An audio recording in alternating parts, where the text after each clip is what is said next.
this crate is what Charlie stays in overnight.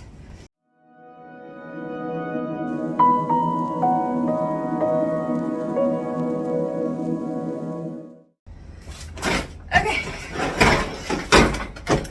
I have no idea how big this is. The bars are small enough that she can't hurt herself on them, or you know, if she flies into them, it's not going to be a big deal.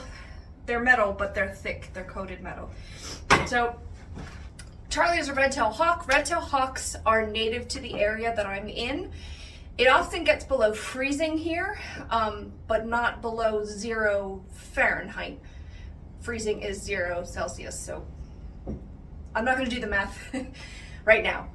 But, you know, we can get into the single digits occasionally, the teens usually a few times.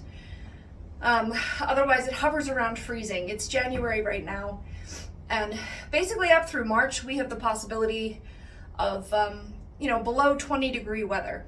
20 degrees is when I kind of call whether or not Charlie should be brought in for the night. Like I said, red-tailed hawks are native to this area, so they would be out in the weather I just described regardless. Is it comfortable for them? I doubt it. But do they survive it? Yes. However, a lot of first-year birds don't survive their first winter. It's too stressful for them, whether it's finding food or the temperatures, you know. So it definitely helps your bird be more comfortable if they're not out in 20-degree Fahrenheit weather. That's whether that's the wind chill or that's the overnight temperature. I typically bring her in under 20 degrees Fahrenheit.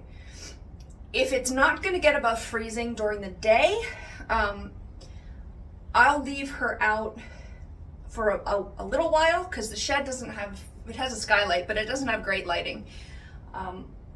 But I take that into consideration too. If I'm leaving her outside, like, is she going to get a chance to get above freezing in a 24-hour period? Charlie is a very large bird, one of the largest in the area, and she can take more temperature fluctuations than if I had, say, a kestrel that weighs 100 grams, whereas she's weighing 1,300 grams.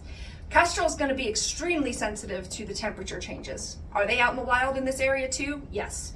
But if I had one of my own, I'd have to be a lot more vigilant and change that temperature gradient where I start to bring them inside. Now, you don't want to bring a bird that's in 30-degree weather during the day. Again, I'm talking Fahrenheit. You don't want to bring them into your house where it's like 65 or 70 degrees. That's totally going to throw off their wild thermometer, you know? So it's not good to go from one extreme to the other, even though as humans we're like, oh, warm, you know, we're nice and warm inside. The birds don't work like that.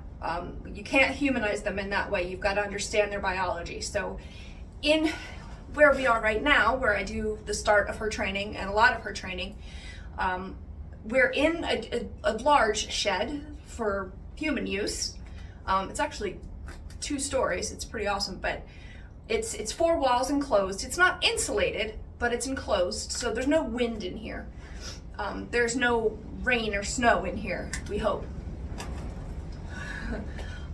So what I do for her, I got a crate that gives her clearance height-wise. I made a perch. It's this one here. A lot of falconers will make custom perches. This was actually for the car, for previous birds I worked with, but it fits. I sawed it so that it fits directly in the bottom of this thing. So I put some newspaper down, I put the perch in there, and then I set her up. I just cleaned it out.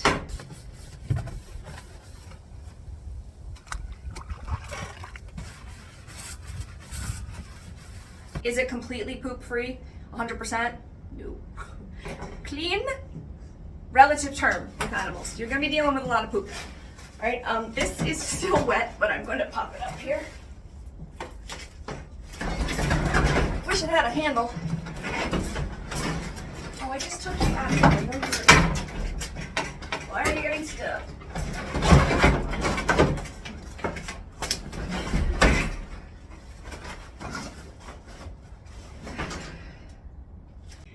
All right, the light is not great in here, obviously. Now, I'm not going to put newspaper down right now because it's wet in there, but I just wanted to show you, whoop, wrong perch. I would put newspaper down. Yes, I know this has some poop in it. And then I'd put a perch in here. Now I had to make sure that this had enough clearance for her head, because you don't want them hunkered over all night, and possibly part of the morning. I also wanted to make sure that her tail wouldn't get stuck in any holes. And I know it's hard to see right now, but that bottom part doesn't have any holes that when her tail is down, she's going to break any tail feathers on it. Now, she will occasionally try to balance herself and bang them a little bit, but we haven't had any breakage so far. I'm not going to leave this in here right now because it's wood and it's wet. The other thing you may have noticed is there's a heat lamp up here. Now, don't worry, I made sure that this light would not melt the plastic, okay? We've survived 3 or 4 winters with this setup, so it's perfectly fine. I plug in a little heat light if it's really, really getting cold, like single digits. It's only towards the front of this, and it doesn't really make that big of a difference once she's in here, but it does kind of give her a temperature gradient. You know, the front is a little warmer than the back. They tuck their head under their wing. This is solid, so like the red doesn't bother her all night. That's a reptile thing. It has to do with how they perceive color. So some people are immediately going to be like, you shouldn't have a red light on all night. Well, that's for reptiles. This is different, and we've taken that into consideration. So yeah, sometimes I use the heat light, sometimes I don't. I will test it again before we use it for the season. But this is her little cold weather area. She's, in the shed. Like I said, that's wind barrier and weather barrier, like rain and snow. And then she's also in this carrier, so she can't fly around and hurt herself. There's enough clearance both for tail and her head. But yeah, getting this ready for the cold weather. It's going to be starting this week, so.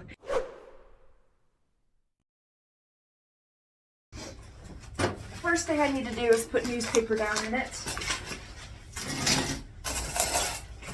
I'm not bringing her in tonight, but I am going to bring her in tomorrow, and I work tomorrow. So just to make sure everything's good, I'm going to get it ready right now. Where did the rest of my newspaper go? I found it. Okay. This is just for the poop. It's not to absorb it, it's to block it from staining the entire kennel.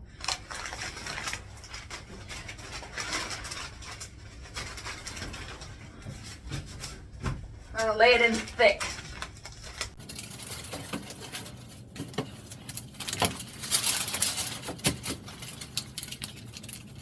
Just right in there.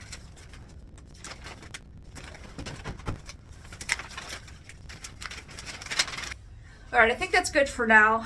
If there's 2 nights in a row, which I think there's going to be, I can just quick change the newspaper rather than try to bring water out in a freezing temperature and like wash it, because I have to hose it out.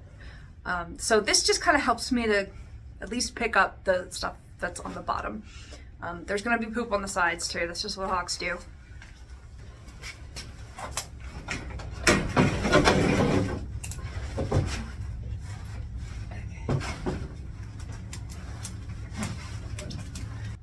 Last time I put newspaper on top of the floor of the perch as well.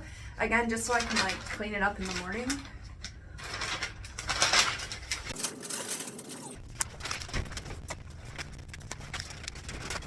Yes, there's still some poop in here. It is what it is. We clean it up constantly. I mean, every falconer. And the bigger the bird, the more poop, generally. And hawks have bigger poops than falcons, generally. It happens. All right, so that's all I'm gonna do today. Get your tail down, please. There she goes. All right, here's Charlie in her pen overnight. So she's got plenty of headroom. It goes up quite a bit. I've tested this heat lamp. She'll settle down once it gets dark in here, which it will when I close the door. She just cleaned off her feet because she was just eating a chick. She's looking around, but she's got clearance, and I'll probably check on her once more before we go overnight, but I don't want to wake her up. So she's got fed. Good girl. So sleep well, sweetheart. Don't bang your tail. When she sits nicely, she doesn't bang her tail when she's speaking. She doesn't bang her tail feathers on the side, but if she's hunched over like this, sometimes they kind of bump it. So I just try and do the best we can. Did I just scare you? I'm sorry. Don't eat that. Oh, geez. Okay, I gotta go. But she's fine. Alright, it's like 10 at night. I'm coming back to check on Charlie.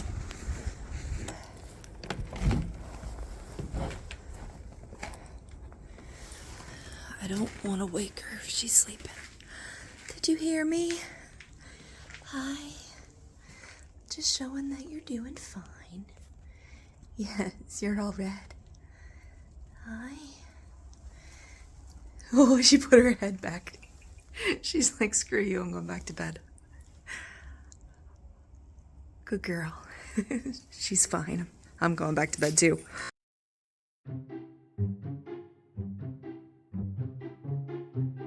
I made a little video about bringing her in for the winter. It definitely helps your bird, especially. Stop. In a minute.